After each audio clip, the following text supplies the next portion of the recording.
Okay, there's another project called Devnanda, which was a very interesting one. Can you share something about that one?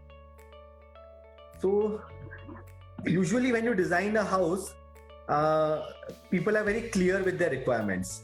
In this case, it happened so that the clients are family for us. So they are her parents. It was her parents' house, and they had always stayed in a ground floor house. So all the houses that they had earlier stayed in were all attached to the ground. So they were ground floor houses or bungalows. For the first time in their life, they were going to shift into an upper floor apartment. So this particular house, Devnanda, is a project. It's a mixed-use project. So on the lower two floors, there's the office of an advocate, and the third floor is their residence.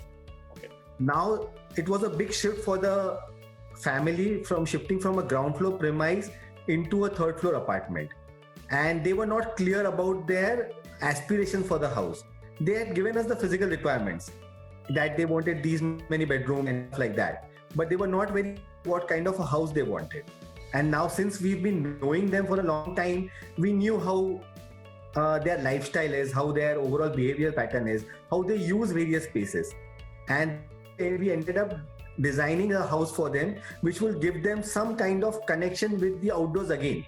So in this project, there is a light court just in the very center of the house. So this light court draws in a lot of natural light.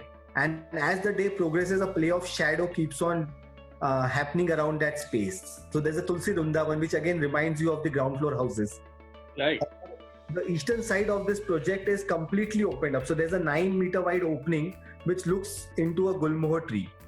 So that again keeps you connected with the outdoors in a way. So these were the efforts that we tried to incorporate into designing, especially while designing for this house, because this was a different challenge altogether.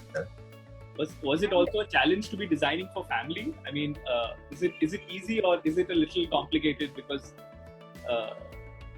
personally, totally complicated, and the toughest client we've ever had. I used to literally tell my parents that I don't even need to convince my clients so much, the way I'm explaining you all, the way I'm trying to convince you all. At some points, I should just say, please say yes, I'm confident about it. You all will love the space and enjoy it thoroughly. So every time my dad used to call up, I used to say, client ka phone aa gaya. So for those 2 years, everybody in the house was a client for us. Right.